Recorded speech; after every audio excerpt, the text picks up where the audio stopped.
Bleatings, everybody! I haven't seen 28 Years Later yet, but I'm very excited because I'm a big fan of the first two, and I thought that this might be a fun time to do a top 20 zombie movies recommendation list. I've done this in written form on the website, but I thought it might be fun to do a video, and I'm a little bit nervous about it because I think sometimes when I make lists like this, I do feel somewhat of a social pressure to rank very highly the commonly recognized like great ones that are, you know, gone down as masterpieces, and you know, there's a bit of me that wants to be really intellectual and have really clever things to say about all of these things, but I've just basically gone with my own taste, and you'll see a trend as we move up the list. So the number 20 spot for my top 20 zombie films, and I haven't seen some of these for quite a long time. It's Doghouse. This is a really weird little film that no one seems to have seen, that I've talked to anyway. It stars Danny Dyer, of all people, and I think if I remember correctly, the premise was that they're a stag party and they've gone to this little town, but there's something weird going on in the town, and this is kind of like a comedy horror, lots of gore, lots of very Britishisms, like people just fed up with the situation and stuff. So I thought it was pleasantly surprising and belonged in my list. Number 19, we have Pontypool. There is a stage adaptation of this now. I'm not sure if it came directly from the film or if they're similar projects, but this is about a zombie outbreak, and we're seeing it mostly through the lens of somebody who's talking about this over the radio, and maybe the radio has something to do with it, but yeah, there's some emotional scenes, and it was kind of a different take on a zombie outbreak, some different angles that we're not used to seeing, using more of the senses that we don't normally get in a zombie film. So I thought that that was a really cool one. That's one of the more unique ones on this list if you haven't seen it. I don't think that even had a cinematic release, if I remember, but yeah, it's a little gem of a zombie film. Number 18, the first zombie film ever made, is White Zombie. I think this came out in 1932. It was black and white, and this depicted zombies as they were 100 years ago, or nearly 100 years ago. So before we had undead shambling corpse zombies or running zombies or anything, we had zombies that were living people, typically speaking, that were controlled by some sort of magic, some like voodoo mind control or something.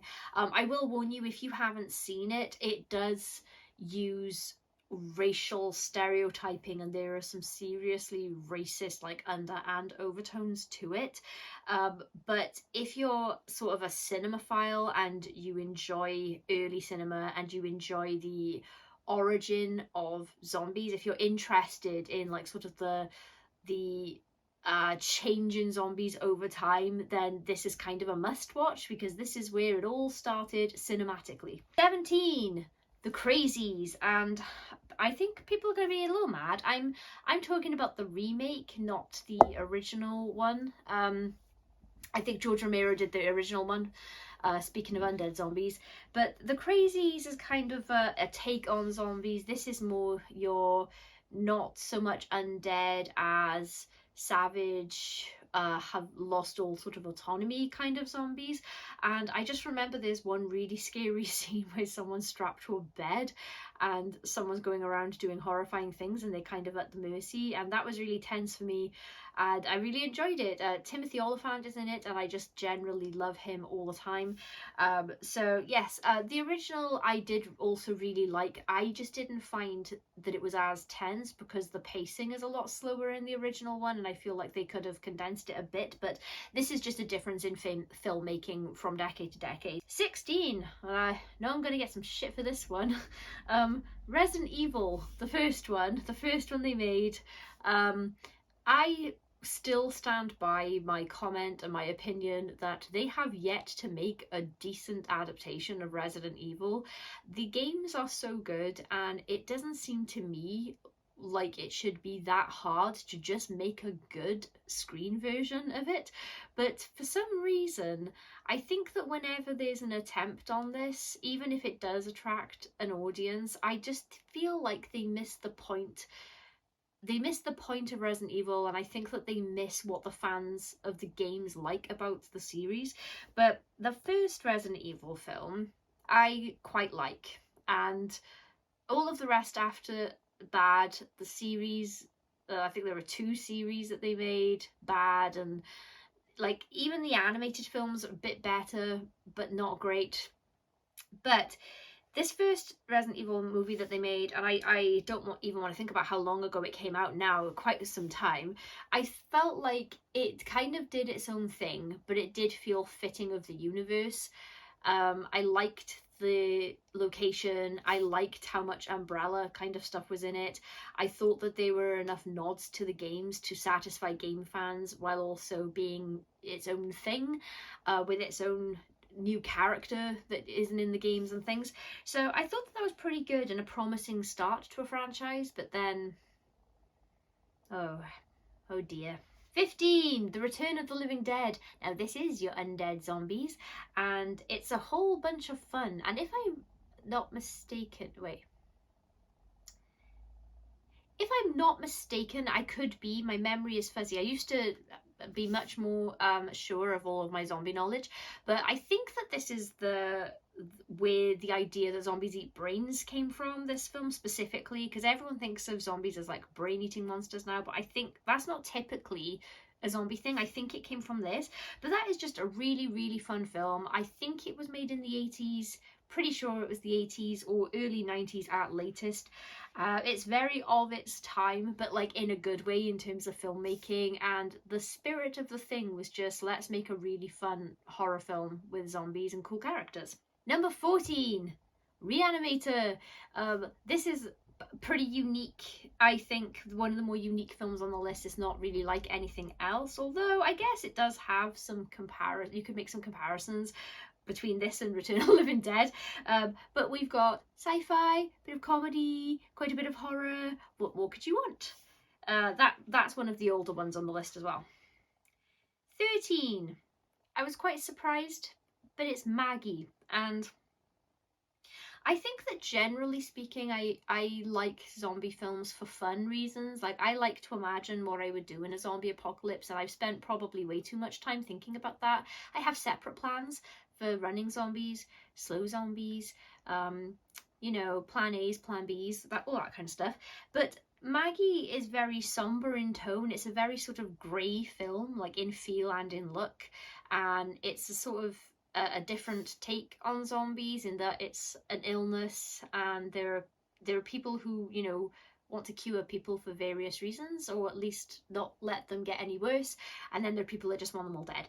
So that's quite a unique one as well, and I liked it, a little bit of a change. So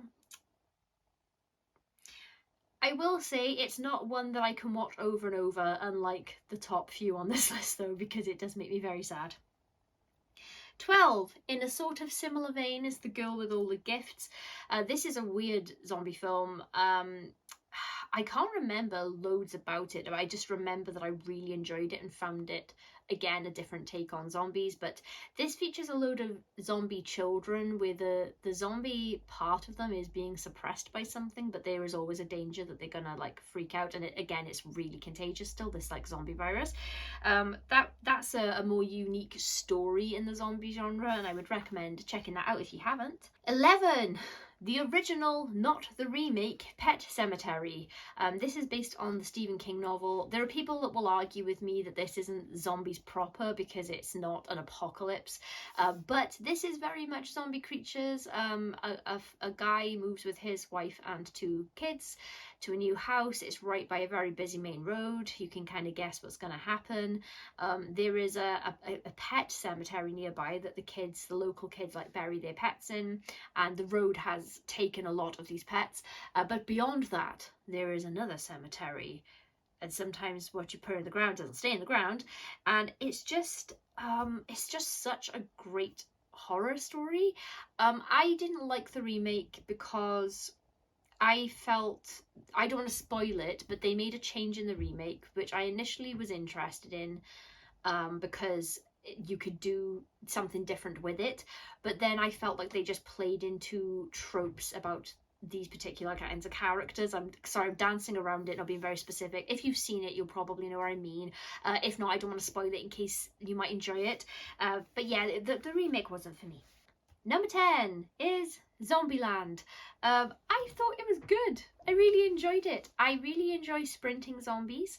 And I guess what I like about Zombieland in terms of the zombie design is that you usually have undead slow zombies, or you have like living zombies, like rage infected zombies, or zombies that have a virus, like people that have caught a virus and now they've lost all autonomy and they're just full of, you know, hunger or anger or whatever. But really, do you see undead zombies that can sprint? And I just really liked Zombieland. I thought it was a fun concept. There is a comedy zombie film that ranks higher on this list, obviously, but I thought that this was a really fun take on that idea. I liked the characters.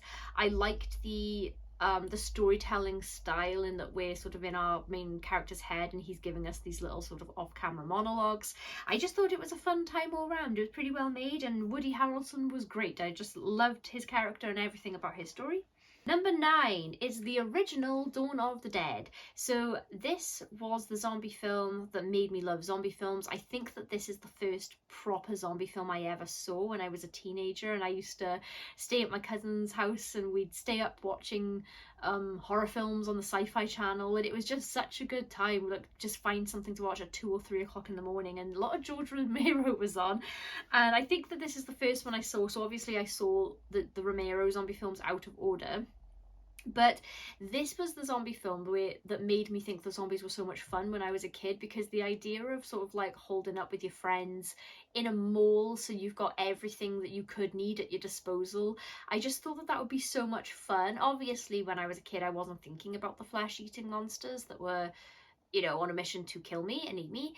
But I just think that this is such a fun zombie film, fun scenario. I do think it drags a little bit, though. In hindsight, I have deep nostalgic love for it. I know it's blasphemy to say anything negative about any of the Romero zombie films, but I do think that it went on a little bit long. They could have cut it down a little bit, but it's a really, really great zombie film. Number 8 is 28 Days Later. And I know there are people that are going to go, oh, they're not zombies because they're alive and they're running. But I want to remind everybody that zombies were not always undead either. They were living people under mind control. And then a little bit later, there was a patch of time where zombies were, you know, people that were, their bodies had been snatched by aliens and things like that. Like, the term zombie has changed a lot over time, but generally I will accept something to be a zombie, whether it's slow or fast or living or dead, if it is a human whose brain and function and autonomy has been altered, and so they're no longer the person that they were, and that they're a threat. And that's, I'll kind of like, that's the loose definition of a zombie for me now.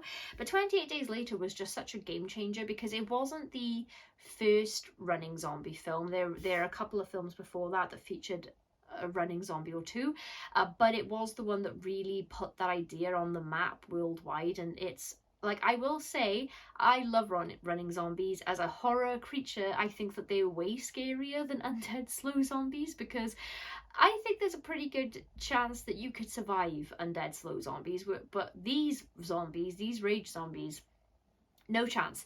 I do have, you know, an apocalypse plan in case of rage zombies, but mostly that will really rely on luck. So yeah, I would not want to mess with these.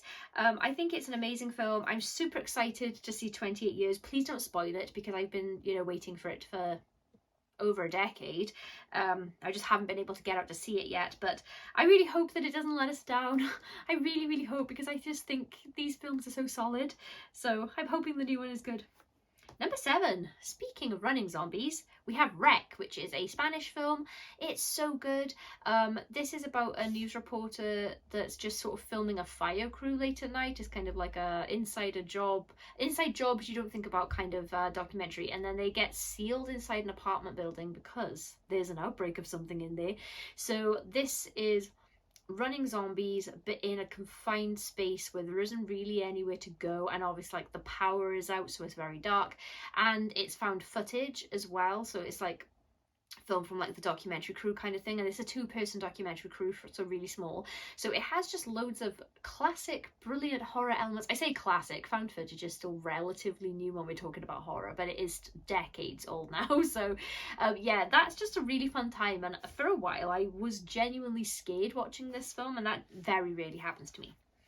Number 6, and I know that you're going to say this is sacrilege, but it is the Dawn of the Dead remake, which I think was different enough from the original to justify having both of them on this list. But I do just like it a bit more than the original because the pacing is better. It's a bit more action-packed. It has all of the fun of them all with some extra fun character stuff, like when they're communicating with the guy across the way, the classic Richard Cheese soundtrack. And I just thought that the zombies were much more of a threat because it's basically the best ever zombie setting, but with running zombies, which made it much scarier for me, and I just really enjoyed it. And I will take your criticisms of my entire character, my tastes and my opinions in the comments if you have them, but I stand by it. Number 5 is the original Day of the Dead, and yes, I have ranked that above the original Dawn. Originally, this was my least favourite of the trilogy, but it's taken turns swapping out as my favourite, but it isn't currently.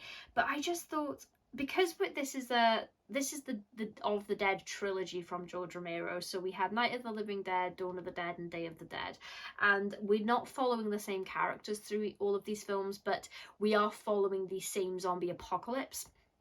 And this stage of the zombie apocalypse, where we're now with characters that are in an underground bunker, and they include sort of like rogue military people now because all of the structure is gone, so they're all kind of getting cabin fever just in these underground areas. And we've got scientists under there trying to figure out a way out of this horrible apocalyptic mess. And it's just, I don't know, it's just such a great film. It has, you know, I'm sure that people that watch it for the first time now might not love it as much as I do, because I have the benefit of nostalgia of seeing it when I was a teenager. There's some campy goodness in there, especially with our sort of like main villain, but it's such an interesting, great, tense zombie film, and I love it. Number 4, more running zombies, Train to Busan. It's so good. You might want to brace yourself emotionally because this one has much more emotional weight than a lot of zombie films do, especially running zombie films, because they tend to be very focused on action as well as horror, and not so much on character dynamics and grief and disaster. But Train to Busan is a really great one. Once again, very confined space, because you might have guessed it, clues in the title, it's on a train. Number 3, and I'm pretty sure people gonna be mad about this one because I have ranked it above 28 Days Later, but it's 28 Weeks Later.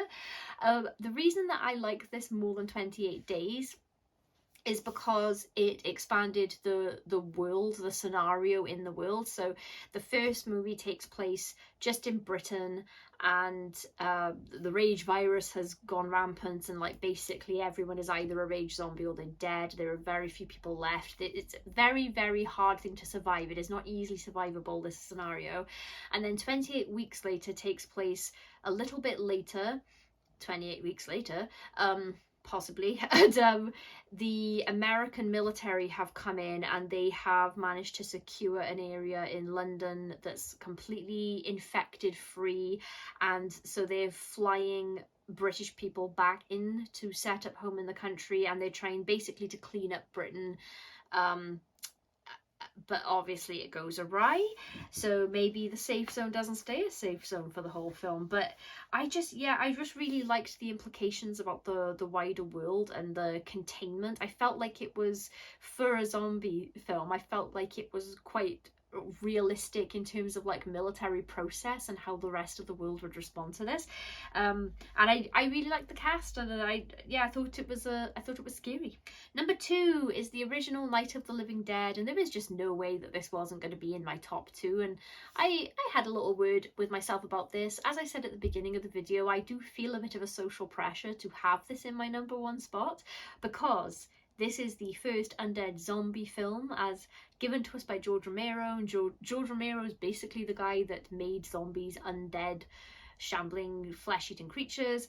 But there is a film I like a little bit more. But Night of the Living Dead is an absolute classic. There's a lot of social and political sort of like undercurrents to it, although that wasn't all intended by George. I've seen and read so many interviews with him where he said that the things that the audience took from it in the subtext were completely different from what he intended, which is really great. But there's just so much to love in it, which means any guesses in the comments before I tell you what the number 1 is? It's probably really obvious. There's a glaring hole in this list of a film I haven't mentioned. So chuck it in the comments if you think you know what I'm going to say. And just for a few seconds to give you time to do that, I'll just entertain you with a small dance. Number 1 is Shaun of the Dead. Now, I wish I could tell you that like a proper horror film was in the number 1 spot for my zombie category, but I can't not put Shaun of the Dead in the top spot. It might be comedy horror, but I do think that it is the tightest script of all of the zombie films that I've mentioned. I think that it's the most competently made film just in general across the board. I thought that the zombies were really good. We got your undead shamblers. I thought that the cast and the characters were really good. For a comedy film, there are some genuinely like moving moments of it. I just think that they did such a great job of putting everything that people really gravitate to in a zombie film in here while still making it a comedy. I think it's incredible. It's definitely the film on this list that I've seen the most times. It's probably one of my most viewed films of all time. I don't even know how many times I've seen it. If I sat down and put it on now, I think I could probably talk along line for line and get pretty much everything spot on. I could probably recreate the entire thing by myself from memory is what I'm saying. So that had to be my favourite. It is my favourite zombie film. It ticks all of the boxes for me. I'd love to know if you think I've missed something that definitely should be in a top 20 here. I've seen many, I think I've actually seen hundreds of zombie films at this point. And some of them have kind of blurred into one for me, but if I'm missing anything that's amazing, maybe I haven't seen it, so you could recommend that for me in the comments. That would be great. I can never get enough of zombies. I think they're going to be my favorite like horror subgenre forever. But yeah, that was my top 20 zombie films. I hope I haven't irritated you too much with the rankings I put some of them in. I would love to know yours, at least your top 5. At least give me those in the comments. I will see you again with another video soon. Bleed.